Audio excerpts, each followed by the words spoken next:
안녕하세요. 공포학과 M교수입니다. 최근 들어 집값이 천정부지로 올라가고 있죠. 그런데도 불구하고 유독 집값이 싼 곳들이 있습니다.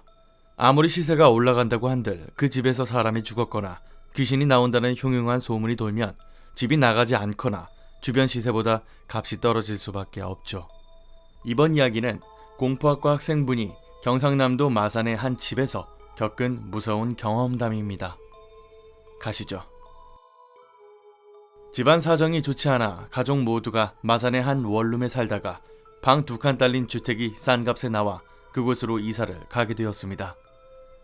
저희 할머니는 오랫동안 무당일을 하셨습니다.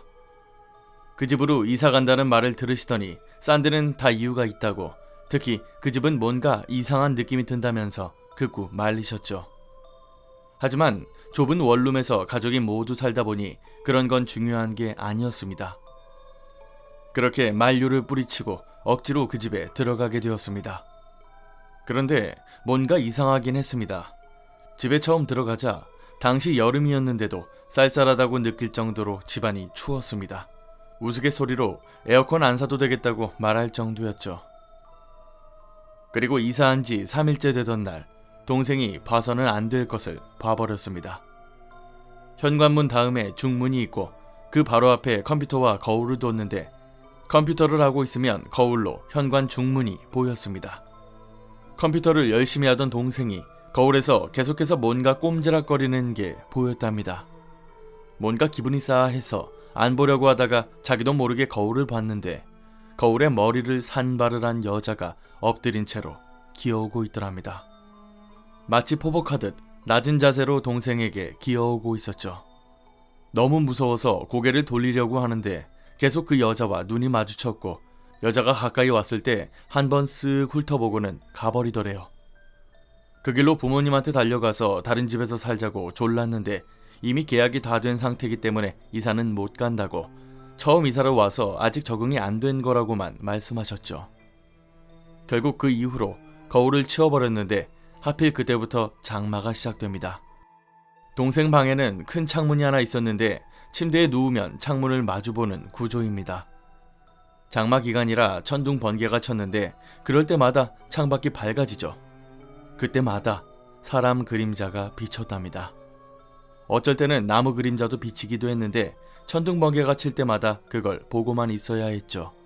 무서워서 창문도 못 열어보다가 장마가 끝나고 창문을 열어봤는데 글쎄, 그 앞은 그냥 뒷집 벽이었습니다. 바로 앞을 가리는 벽이 있었고 사람이나 나무가 있을 수는 없었죠. 동생이 하도 경기를 일으키다 보니 할머니께서 직접 집을 찾아오셨습니다. 집에 들어오자마자 하시는 말씀이 에휴, 서방이라는 놈이 아내 머리채를 끌고는 이리저리 왔다 갔다 했나 보네.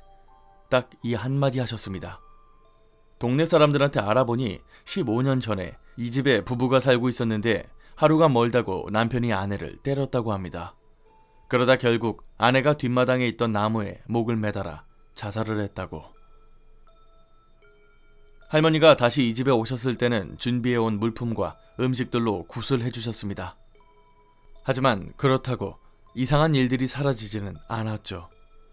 귀신이 나타나는 소란이 잦아지면서 결국 하루빨리 집을 옮겨야 했습니다. 아직도 그때 일을 말하면 동생이 소스라치게 놀라곤 합니다.